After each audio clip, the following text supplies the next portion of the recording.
Hi, I'm Patric Palm, CEO and founder of Favro, and this is the Learn from Leaders podcast. The background to these interviews is that Favro clients are some of the most innovative and agile businesses out there. And it's used for collaborative planning by marketing teams, by product teams, HR, management teams. And what this means is that we get to know some truly inspiring people.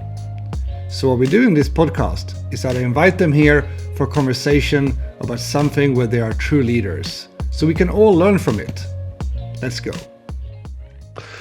All right, we are live with Kevin at Double Fine, and today, your host, me, Patrick, is having a voice like I've been drinking Jack Daniels, like there's no tomorrow of rock and roll life. But unfortunately, I just got a bit of a cold over here in Vilnius, where I'm right now. Kevin, how are you? I'm doing great. Thanks for having me. All right, fantastic. I'm super looking forward to this conversation. You're one of those people that when I mention your name, people kind of burst out into typically very positive things. I mean, you seem to have made quite an impression on the whole industry. So let's talk about that to begin with. I mean, what's your story, leading up to what you do today? Oh, okay. Well, the short version is that I've wanted to make games pretty much my whole life. When I was 8 or 9, decided that was something I wanted to do. Taught myself to program because I knew I wasn't going to be an artist. That's just not where my talent lies. Fast forward to my university years, I ended up getting an internship at EA. It was actually a design internship when I was working on some level design. And in the middle of the internship, someone came to me and said, I think you'd make a great producer. Have you thought about that? And I said, no, because what is a producer? And so after talking with some of the other producers there, I ended up switching tracks to a production internship and turned that into a associate producer position. I was there for, sorry, my computer's making a bunch of noise.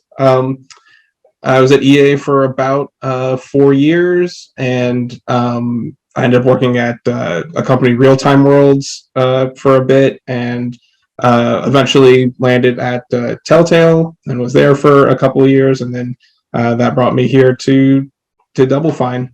That's the short version anyway. Cool. And it's going to sound like such a cliche question, but is there like one point where you feel like that's like a defining moment in my career? One of those like crossroads, something happened that truly brought you to, where you are today? I would say probably, the first game I worked on at EA was Lord of the Rings: The Two Towers game. And, I was kind of just thrown into the deep end and, got to, really see what it's like to be a producer on a game and wearing the different hats that you have to wear and how flexible you have to be, but also, sticking to the plan. I had a lot of fun working on that. It was a lot of work, but I also had a lot of fun. And I think that's the point where I knew that, this is, I really do enjoy doing this. And this is what I see myself doing for a long time. All right, cool. So let's jump into the topic of today. Productivity, creativity, inclusion, friends or foes. Feels like we mixed a lot of things into the pot there. And I've been having some conversations on all of those topics, before on this podcast. I find that often people find that these might be contradictory to some extent. For example, that you will sacrifice some creativity if you are also optimizing for a high productivity. But why don't we start? I mean, you have obviously already succeeded from a, let's say, results point of view with some of these things, but let's just start with kind of like your take on these things. Well, let's maybe start with like productivity, kind of versus creativity, and how to achieve both, friends or foes. I kind of see there is a bit of push and pull on those because you want to allow your team to be creative and have their best ideas and bring those to life, but you do have a schedule, you do have a budget, And you do have to create that structure that allows you to hit those goals. But they can work together. And I will say, the old saying in production is, quality, budget, and timeliness, pick two. But I don't think that that's actually true. I think, you can give your team a framework to work in, and, just the right amount of structure to maximize that productivity, while also not making them feel like the process is kind of, pigeonholing them or driving them in a direction that maybe they don't necessarily want to go. And I think it's really about making sure that communication stays in a good place, so that, as the creativity is generating different ideas, if the team understands what the impact of those new ideas are, then you can make the informed decisions to make sure that you keep the productivity and keep the project on track, but also allow, good creative decisions to get made. So when it comes to, you mentioned, having that kind of framework, you remind me about an interview I read many years ago with the head of a modern museum. I think it was the Modern Museum in Stockholm, actually. And he said that, sometimes a kind of a frame is the best friend of creativity. And he said sometimes it can be something as simple as a budget, but let's go a little bit deeper on that. So when you say framework there, because obviously, for someone like me who's very much into the whole kind of tool space and kind of processes, how we work, etc., to me, not all processes and not tools are alike. It's actually pretty, there's a very big difference. It's kind of like talking about, let's say, a car. It's like, well, sure, a car is a car, but there's quite a difference if you compare, let's say, a Lada with a Ferrari. So hey, what do we actually mean here? So can you just go a little bit deeper on what it means to you with a framework that's actually good for creativity? Yeah, so for me, it's about having the tools and process in place that people feel like actually enables their creativity, as opposed to it, being some extra burden. You want to try to make it as seamless as possible. If you've got the tools and process in a good place, it fits in with what people are doing, and so they feel like they can still do their work and generate their ideas and have the communication and get work done. And the tools are almost, secondary to that. They kind of, they come in where they need to, they disappear when they don't need to be there, and no one feels like they're fighting anything to get something done.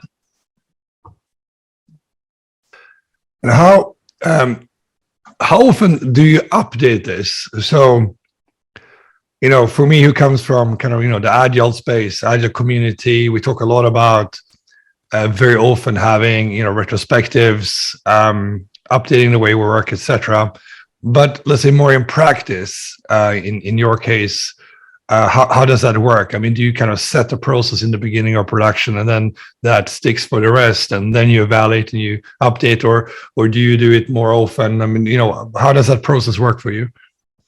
I tend to like to, that's a lot of what pre-production is for, to explore different tools, different processes, figure out how exactly you're going to make the game, make those decisions. But also know that, just because you've entered production doesn't mean that you're fully locked in, because if you get to a certain point, some circumstance happens that you didn't plan for, and, and you're ending up hitting a wall, well, then, you have to look at that and change course. And then, at the end of the project, doing postmortems is one of the most important things that unfortunately isn't done often enough or in as much depth as they really need to be done. But when you do them well, they end up giving you so much great information that you can use to revise, to make sure that you understand what the team needs when they're moving to their next project.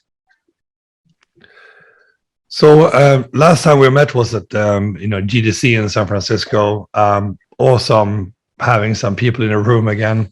In one of the sessions, I really like a statement that was done at Zoe from Timber, that she mentioned that you need to recognize that choice of tools is really having a big effect on culture. And I'm actually not going to ask you about that because then it's going to start sounding like we're selling a favor here. But can you just a little bit more generally talk about kind of the connection between, let's say, process and like the way you work and like culture? Because I know culture means a lot to you at Double Fine.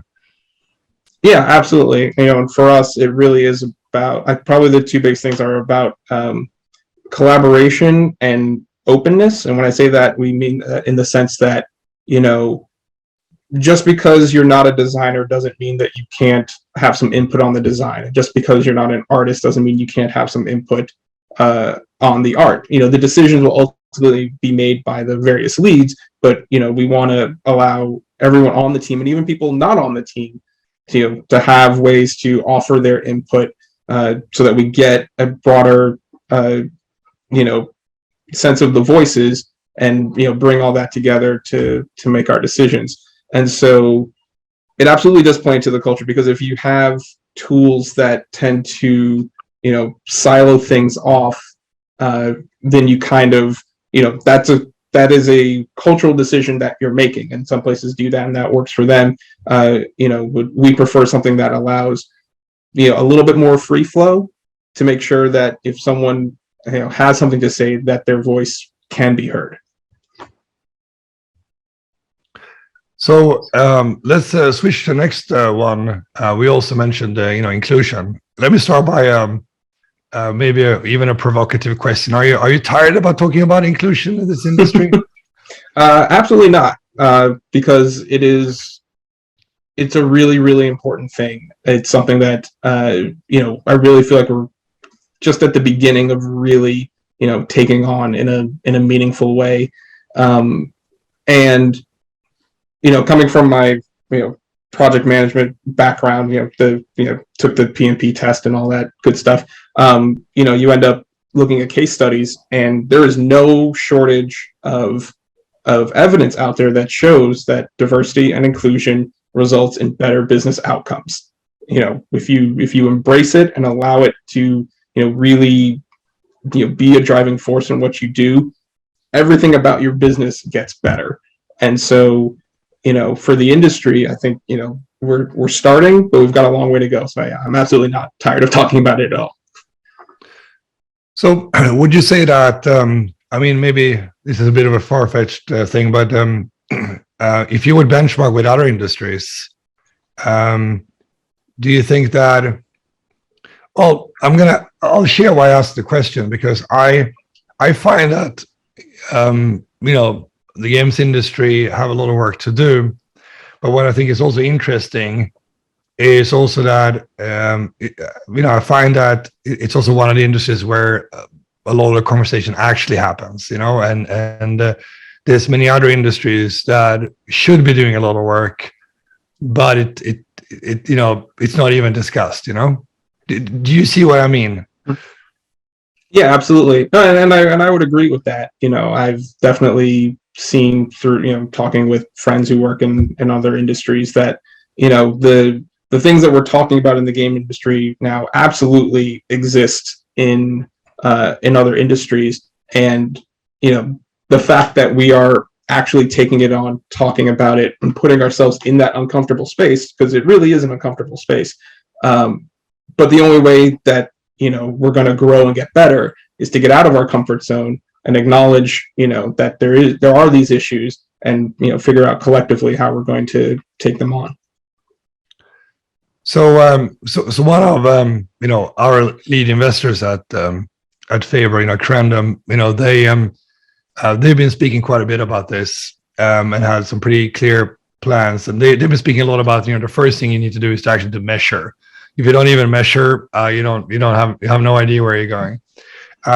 So I salute a lot of the kind of efforts they've done, and as I think we all know, when it comes to where venture capital is going, there's a lot of underrepresentation happening there. So as I said, I salute them for actually taking some pretty actionable steps. And from your point of view, what would you say are, what are the actionable steps that needs to be taken, and kind of by who? I mean, I just mentioned a venture capitalist, and we obviously have some, games industry specific venture capitalists. What should they do? What do publishers need to do, what should studios do, what do you need to do, what do I need to do? I mean, what would be your plan of action here to make this better? It starts with what you just said, right? You have to measure first. And so, one of the things that we've done is, back in 2020, we put out a diversity and inclusion survey to the entire company and asked a whole bunch of questions and asked for people's honest answers on it, completely anonymous, so that, people could feel free to answer the way that they really wanted to. And we took that data and it highlighted some issues that, some of which we were somewhat aware of and some that took us by surprise. And so we actually just got done doing a follow-up survey, again, asking people how they feel, and we're compiling that data. I've gotten to take an early look at some of the results, and, we've done better in some places, and, we still have a ways to go. But I think that's, the issues of each company are going to be unique. And so it really is about finding a good way to measure, creating an environment where your employees will feel like they can answer honestly. And then the real key thing is to follow up and have, very concrete, tangible actions that people see and understand are happening as a result of that feedback. Because if you don't establish that loop, then you don't have the trust of your people, and then it all becomes performative. Yeah. When it comes to those kind of actions, what are the most successful ones, that you've seen across not only your own company but others? So like a big thing that we had was, people feeling that maybe they were not being heard the way that they felt, especially in meetings. And, some of that was, like I said, the first survey was taken in 2020, very shortly after the pandemic hit. So we were still kind of figuring out just kind of how to work in general. But one of the things we did with that is that we actually established, a concrete meeting protocol in terms of, etiquette, moderation, and then a framework for moderators to use as they are. Every meeting would have a moderator. The moderator understands what their responsibility is. People understand a certain kind of code of conduct and etiquette in the meetings, and that created an environment where people who were less likely to speak up before felt more comfortable doing so. And that's kind of in the results that the early results that we're seeing from the most recent survey as well, is that, there has been improvement there. Again, we're not where we need to be. We need to keep finding, more ways to help people feel comfortable in those spaces. But, that was a very tangible thing we did in response to a problem that we saw. Yeah. That reminds me about something. I was going through kind of a guide for how to be a good moderator at the roundtable, and a lot of that stuff I thought was, very, very good to make sure that you kind of get the best out of everyone present in the room. But the guide was actually created with the purpose of something similar to what you just described. It was about kind of inclusion, and I was like, but this is good leadership. I mean, everyone benefits from this, So I think doing better on this will make everyone happy. This is not it doesn't have to be a special interest thing, so to say. Do you understand what I mean? Yeah, absolutely. It absolutely does benefit everybody, and and to that point, it's important to include everybody in it as well.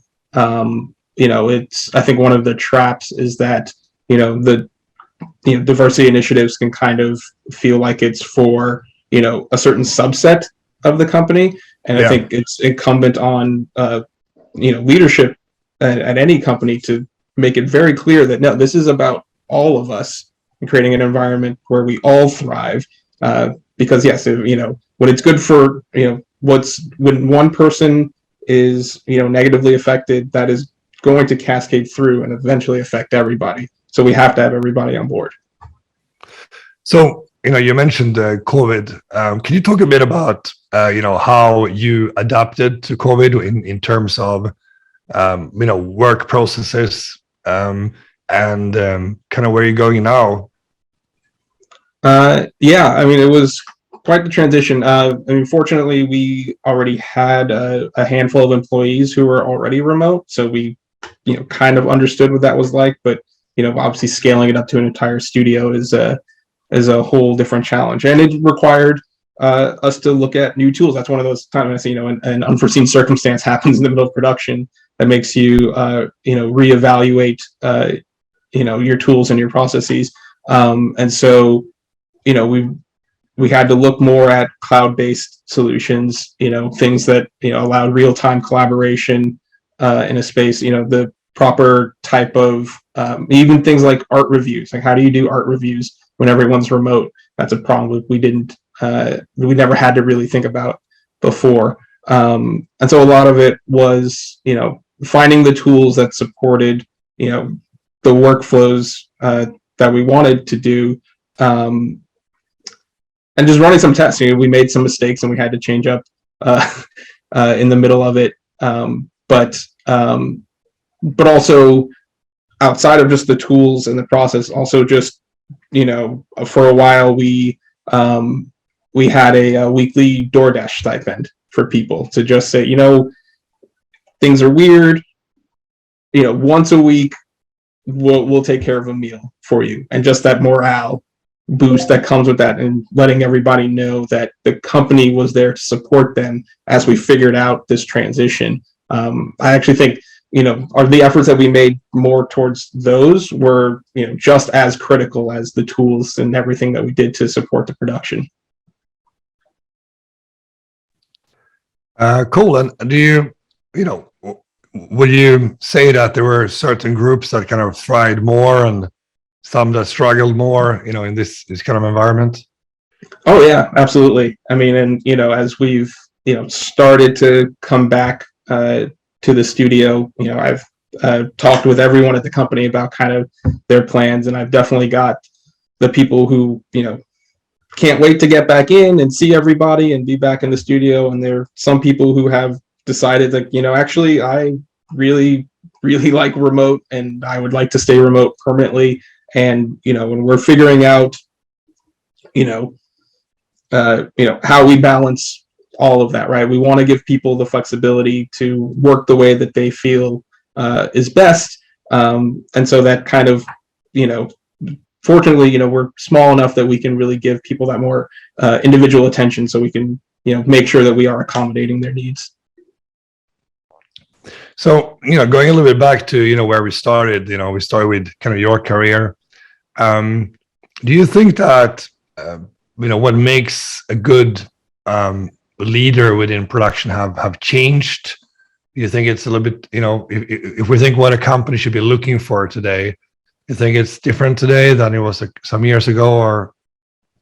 I don't really. I think because fundamentally it really is about, understanding people, understanding process and the tools and kind of how it all comes together. And the circumstances may change. I mean, obviously, I think recent circumstances have required, perhaps, a greater flexibility and, agility than previously. But I think, the core values of what makes, a strong leader and a strong producer are still what allows you to be successful, even in the current environment.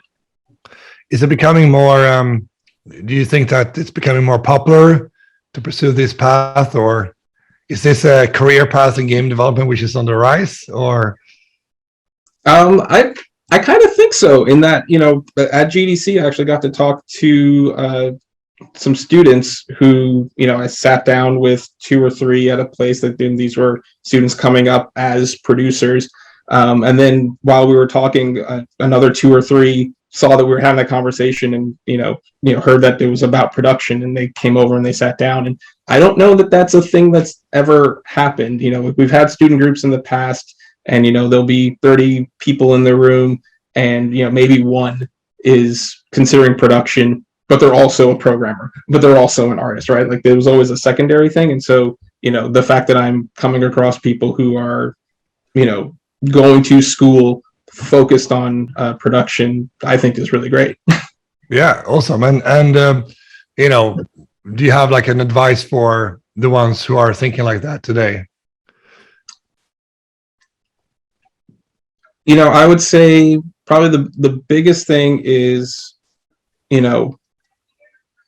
focus on learning your team and understanding people and how to really, work with different styles of people, because you're going to come across, all kinds, and it's up to you to make the team work despite the varying personalities that you're going to have. And so, the soft skills and understanding people and, really getting to the core of what they need and how you can create the connections on your team, I think is really one of the key parts to success. Cool. So, finally I have to, ask you something which is also on that kind of trajectory of, like past versus today. I remember going back, quite a few years and going to, for example, GDC. There was always that comparison, with the movie industry.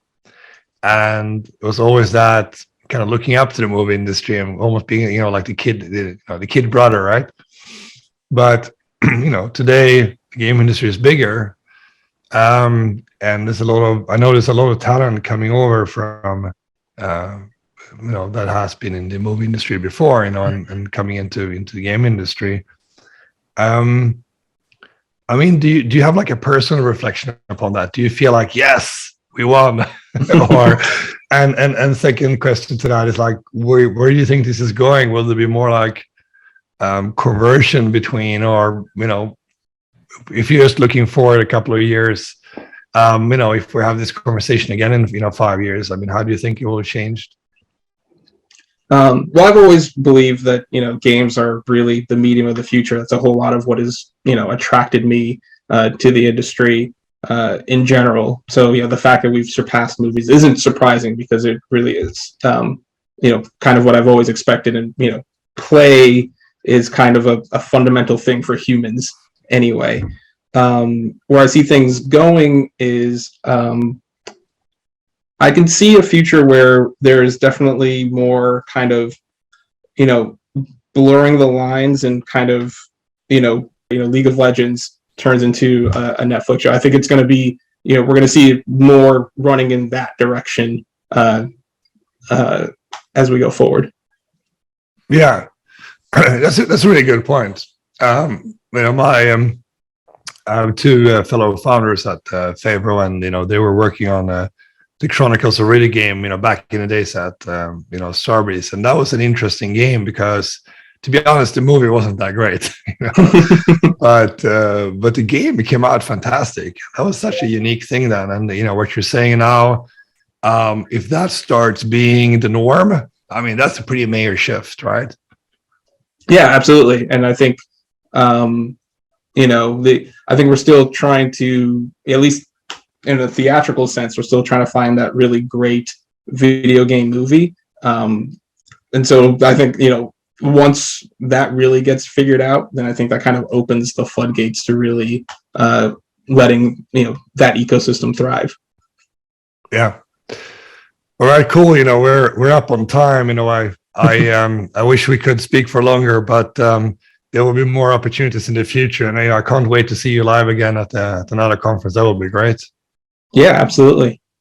And for all of you who are listening right now on Spotify or YouTube or wherever, please subscribe, and share this so more people can take part of this conversation. I think this was really great. Good talking to you, Kevin, and see you soon. Yeah, thanks, Patrick. All right, take care. Thanks. Bye-bye. I hope you enjoyed that interview. I certainly did. If you want to elevate yourself as a modern leader and help your teams become even more successful, then check out Favro Academy at favro.com. There you will find podcasts, webinars, articles, all free of charge. Check it out.